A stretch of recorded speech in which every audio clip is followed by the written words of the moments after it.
देश का exit poll तो आपने देख ही लिया।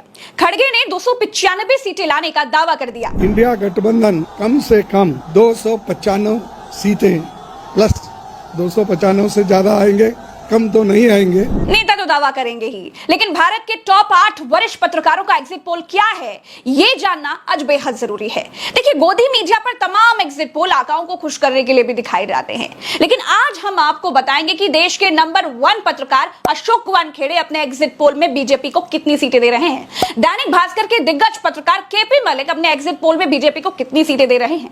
इसी तरह दर्जनों अखबारों में काम कर चुके, कई किताबें लिख चुके वरिष्ठ पत्रकार डॉक्टर राकेश पाठक का एग्जिट पोल क्या कहता है। टाइम्स ऑफ इंडिया के मजबूत पिलर रहे वरिष्ठ पत्रकार पुष्पेंद्र शर्मा जी का एग्जिट पोल क्या है। न्यूज नेशन चैनल लॉन्च करने वाले वरिष्ठ पत्रकार शैलेश जी का एग्जिट पोल क्या कहता है। वरिष्ठ पत्रकार प्रेम कुमार जी का एग्जिट पोल भी आपको दिखाएंगे।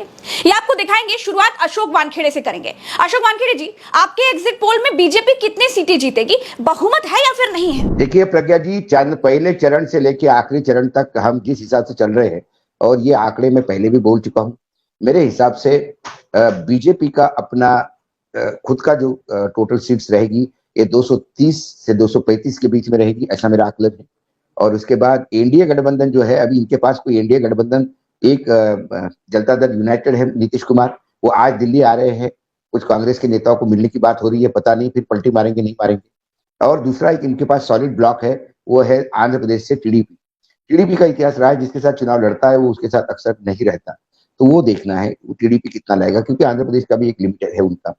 बाकी जगह पे जो इनके पास एकनाथ शिंदे की 13 सीटें थी, उसमें से एकनाथ शिंदे 2 सीटें भी कंट्रीब्यूट कर पाएंगे कि नहीं कर पाएंगे, या वो गठबंधन में रह भी 4 तारीख के बाद, ये पता नहीं है। बाकी एक दो सीटें वाले लोग हैं, और कई ऐसे दल है कि जिनके सीट्स नहीं। तो मेरे हिसाब से बीजेपी का अपना 230 से 235 के बीच में ऑस्कुलेट होना चाहिए, ये मेरा आंकड़ा है। अशोक वानखेड़े के हिसाब से बीजेपी 230 से 235 सीटों के पार नहीं जा रही है, यानी कि बीजेपी बहुमत से बहुत दूर है। अब दैनिक भास्कर के वरिष्ठ पत्रकार केपी मलिक जी से भी जान लेते हैं कि उनका एग्जिट पोल क्या कह रहा है। आखिर कितनी सीटें आ रही हैं सर, बीजेपी सरकार बना पाएगी या नहीं? मेरा मानना यह है कि जहां 60-70 सीटें अशोक जी घटा रहे हैं, मैं कल भी प्रज्ञा आपको बोला था कि मेरा मानना यह है कि 200 के आसपास रहने की उम्मीद है। और मैंने आपको कहा भी था कि जिन सूत्रों से हमारी बात हुई है और जिस प्रकार से गुप्तचर विभाग के लोगों ने भी रिपोर्ट दी है, उन्होंने 190 बताया है, तो उसमें 10-5 सीटें ऊपर नीचे होना बड़ी बात है। आसपास रहेंगे तब तो सरकार बनाना मुश्किल हो जाएगा। सरकार बनाना मुश्किल 250 पे भी होगा, भले ही अशोक जी कुछ भी कहें। ये इस तरह के लोग हैं, जितना ज्यादा अपने आप को दिखा रहे हैं कि हम बहुत ताकतवर हैं और हम बहुत बड़े ये हैं, सबसे पहले इसी तरह के लोग मैदान छोड़ के भागते हैं। देखिए, केपी मलिक जी बीजेपी को 200 सीटों पर ही समेट रहे हैं। उनके एग्जिट पोल के हिसाब से बीजेपी 200 के पार नहीं जा रही है, यानी यहां पर भी बीजेपी बहुमत से कोसों दूर है। टीवी डिबेटों में बैठने वाले वरिष्ठ पत्रकार प्रेम कुमार जी से भी पूछ लेते हैं कि प्रेम कुमार जी, आपका एग्जिट पोल क्या कहता है भाई, बीजेपी को कितनी सीटें? देखिए, आंकड़े तो हम दे चुके हैं कई बार, और वो लगभग वही बात है कि 204 का आंकड़ा हम एनडीए के लिए देते हैं और 307 का इंडिया के लिए। मगर इस आंकड़े के अपने आधार भी हैं, और वो आधार लगभग जो अशोक जी कह रहे थे वही है, लेकिन हम थोड़ा, जैसे महाराष्ट्र में वो बहुत उदार भाव से देख रहे हैं, हमने उदारता नहीं बरती है।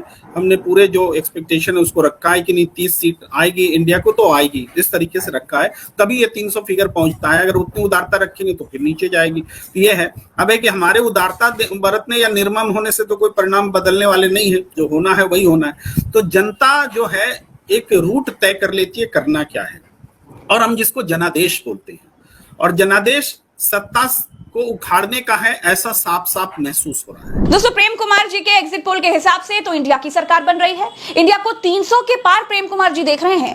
अब बारी डॉक्टर राकेश पाठक जी की।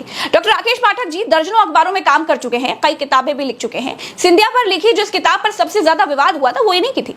डॉक्टर राकेश पाठक जी, आपका एग्जिट पोल क्या कहता है जी, कितनी सीटें आप बीजेपी को दे रहे हैं? वानखेड़े जी, प्रेम जी और मलिक साहब के आंकड़ों का एक बीच में औसत निकाल लें तो 210-220 पर अपन इस सौदे को तय कर लेते हैं। जैसे बाजार में जाते हैं ना, दुकानदार से कहते हैं ना आपकी ना हमारी, इतना भाव लगा लो, तो ये बीच का भाव हम लोग लगा लेते हैं 220 के आसपास, 210 220। लेकिन राकेश पाठक जी का एग्जिट पोल भी बीजेपी को बहुमत नहीं दे रहा है। राकेश जी के बाद अब हिंदुस्तान टाइम्स के मजबूत पिलर रहे पुष्पेंद्र शर्मा जी का एग्जिट पोल भी जान लेते हैं। पुष्पेंद्र जी, बीजेपी बहुमत में है या नहीं? मैं सीटों का आंकड़ा वो नहीं देख पा रहा जो भाई प्रेम जी देख रहे हैं या केपी मलिक साहब देख रहे हैं।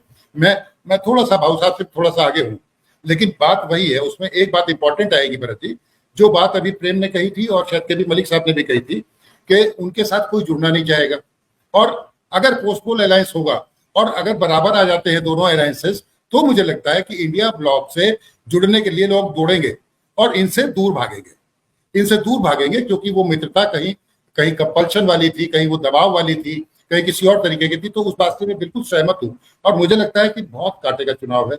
नंबर देना उचित नहीं होता, ना नंबर देना मैंने सीखा, पर फिर भी मैं कहता हूँ कि उनको नियंत्रित कर दिया है मतदाता ने। वो कहीं तो चलिए हम आपकी तरफ से कह देते हैं, आप 40, 50, 60 के बीच में कहीं पर हैं, 240, 250, 260 के आसपास।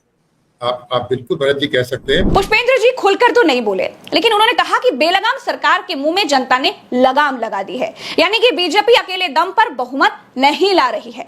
पुष्पेंद्र शर्मा जी बीजेपी को 240 से 260 के बीच में कहीं देख रहे हैं। अब बारी न्यूज नेशन चैनल को लॉन्च करने वाले और तमाम चैनलों की बागडोर संभाल चुके पत्रकार शैलेश जी के एग्जिट पोल की। बताइए शैलेश जी, किसकी बन रही है सरकार? मेरे हिसाब से सरकार इंडिया अलायंस की तभी बन सकती है जब कांग्रेस को, सिर्फ कांग्रेस को 150 सीटों से ज्यादा आए।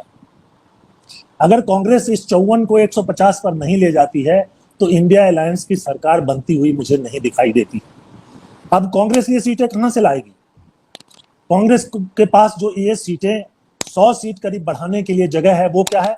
मध्य प्रदेश, राजस्थान, छत्तीसगढ़, कर्नाटक, महाराष्ट्र। तो क्या 100 सीटें ये इन राज्यों से निकाल कर ला रहे हैं? ये बहुत बड़ा सवाल है। अभी तक जितने लोग भी बात कर रहे हैं, महाराष्ट्र में की बात कर रहे हैं, बिहार की बात कर रहे हैं, उत्तर प्रदेश की बात कर रहे हैं, ये जो गढ़ है जहां सीधे बीजेपी और कांग्रेस की लड़ाई है, उसमें क्या हो रहा है? क्या कांग्रेस 54 से बढ़ करके और 150 या उससे ऊपर जा रही है? दोस्तों, गोदी मीडिया के एग्जिट पोल दर्जनों बार गलत साबित हुए हैं। अब तो एग्जिट पोल एक तरह का धंधा बन चुका है आका को खुश रखने का। अखिलेश यादव ने तो अलर्ट जारी कर दिया है कि गोदी मीडिया के एग्जिट पोल के भरोसे कोई मत रहना, ईवीएम की रखवाली मजबूती से करना, क्योंकि एग्जिट पोल में ज्यादा नंबर देकर माहौल बनाया जाता है। इसी एग्जिट पोल के पीछे छिपकर चोरी की जाती है। जनता को लगता है कि जितना एग्जिट पोल में बताया गया है वही रिजल्ट आएगा। दोस्तों, असली रिजल्ट तो 4 तारीख को ही आएगा, लेकिन इस बार इंडिया के लोग बहुत ज्यादा आश्वस्त हैं कि बीजेपी बहुमत से बहुत दूर है। राहुल गांधी कहते हैं कि कुछ भी हो जाए, मोदी प्रधानमंत्री नहीं बनेंगे, चाहे लिख कर ले लो। मैं आपको लिख के दे रहा हूं, 4 जून नरेंद्र मोदी हिंदुस्तान के प्रधानमंत्री नहीं रहेंगे। दोस्तों, इस चुनाव में बीजेपी हर जगह फंसी हुई थी।